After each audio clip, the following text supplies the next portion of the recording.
This game has played a huge role in my life. From introducing me to my girlfriend of 3 years, to opening my eyes to competitive multiplayer shooters.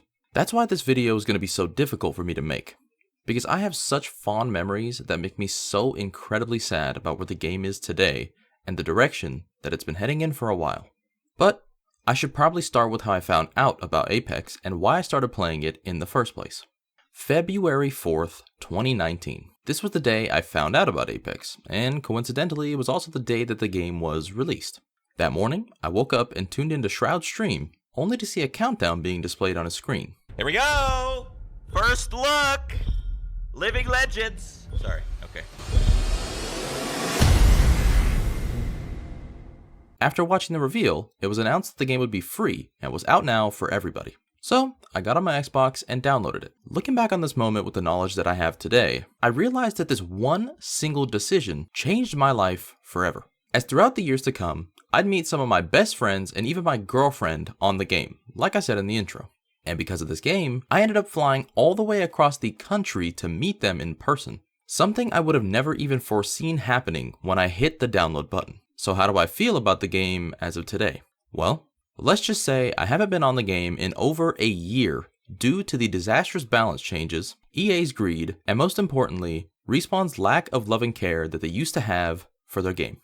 First, I want to talk about balance changes, and I don't think anyone sums up the feelings I have towards the game's change in direction better than Pingwify and his thoughts on Gibraltar's rise to relevance. Gibraltar's rise to relevance reminded me exactly what I hated most about hero shooters. The outcome of a 1v1 fight is no longer decided based on who the better player is. Now, it's decided by which legend you're playing. For some reason, Respawn just keeps buffing him over and over again to the point where not playing him is putting you at a disadvantage. I can already see some people saying that the game shouldn't cater to streamers and professionals because they are the minority of players. And I agree, for the most part. But if playing a certain character means I have an inherent advantage over others, that to me is just bad balance regardless of what anyone says. Respawn did eventually revert most of the bad changes they made, but it always took too long. And by the time they made most meaningful changes, a good portion of players had checked out for the season, only to never return.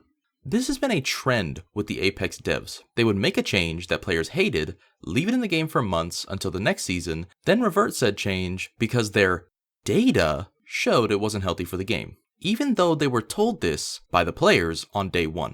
I've played through almost all of the bad changes that Respawn has made, and for the most part, just dealt with them, as they weren't really game altering to the point that it was borderline unplayable. That was until Seer was released. This character single-handedly changed the way Apex played entirely for the worst. And you know what the best part was? Even when Respawn attempted to nerf him, he would still be overpowered. It was so bad that it got to a point where if you didn't have a Seer on your team, you were at a disadvantage from the jump. Up here on the stairs, up here on the stairs, up here on the stairs. God, you're so good. You're so good. Oh my god, you're so good. I want to be on your team, man.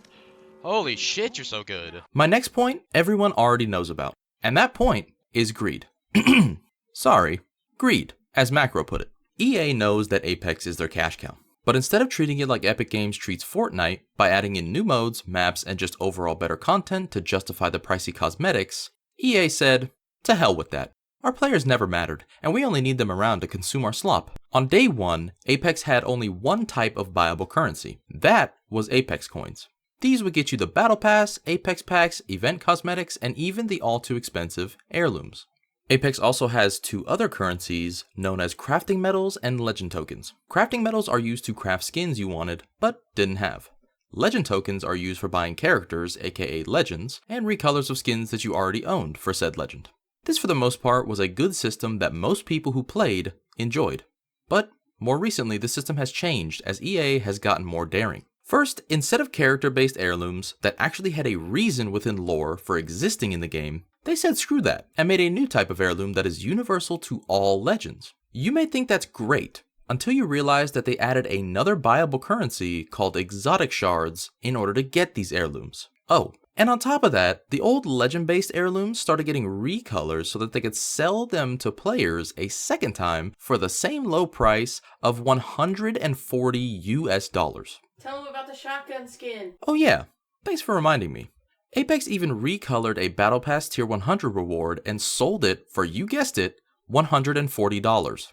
After this, they got an insane amount of backlash and said they wouldn't do it again. So instead, they put Tier 100 Battle Pass recolors in the exotic shop, meaning in order to get them, you had to buy exotic shards instead of the usual Apex coins, which, again, are more expensive than Apex coins. After this, you would think they were done due to the backlash, but nope, they had one more way to price gouge players. Remember when I said Apex coins could get you the Battle Pass? Well, they tried taking that away as well, making you pay twice the amount that it used to cost. This, at a later date, was semi-reverted, but the damage was already done. After this happened, Apex saw a huge dip in player numbers, and Steam reviews started to plummet into the negative territory, with the game eventually hitting mixed overall reviews. I think that you get the point though. On to our next section, the lack of love and care that Respawn has for their game. At the launch of their game, Respawn seemed almost buzzing with excitement, as this product that they had put so much love and care into was being received well by reviewers and players alike. And then, Drew McCoy announced his departure from Respawn. And this for me was the catalyst, no pun intended, that set the downward trend of the game in motion. As after him,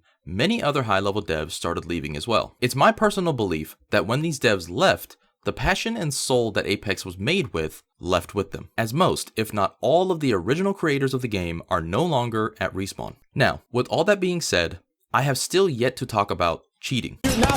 I'm cheating! Apex has a cheating problem that I, as well as many others, have gotten absolutely fed up with. It's to the point that now almost every lobby you play in will most likely have someone that's cheating in it. Whether they are hard cheating with aimbot and speed hacks, or soft cheating by giving themselves walls and soft aimbot, this has been a problem since the launch of the game. But in the last 2 years, it's gotten so bad that the hackers have gotten into Imperial Hal and Jen Burton's PCs during a tournament, subsequently giving them aimbot. Can we shoot height?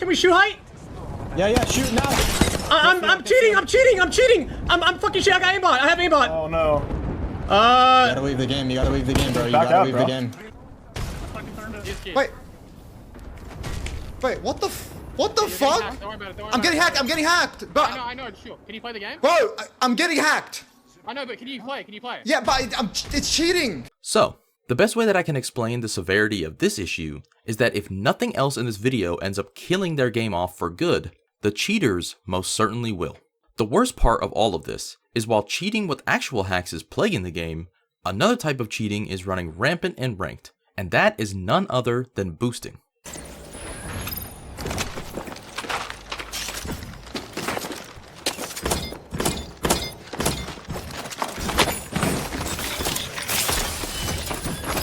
There are entire teams, no, not just teams, entire discords that will actually take donations to then boost players. They'll queue into rank together just to make it to endgame and farm kills on each other for RP. These teams will purposefully ruin a rank game for all the other players so that they can illegitimately attain a rank that they never actually earned. And the best part is, most of the boosting happened on console lobbies, while most hard cheating happened on PC lobbies. But that all changed as Respawn introduced crossplay. And because crossplay, you'll find all kinds of degenerate players in one lobby, ready to ruin things for others the instant you come across them. And what is Respawn doing about it? Seemingly nothing, as every time one of these cheaters gets banned, they'll just make a new account and go again.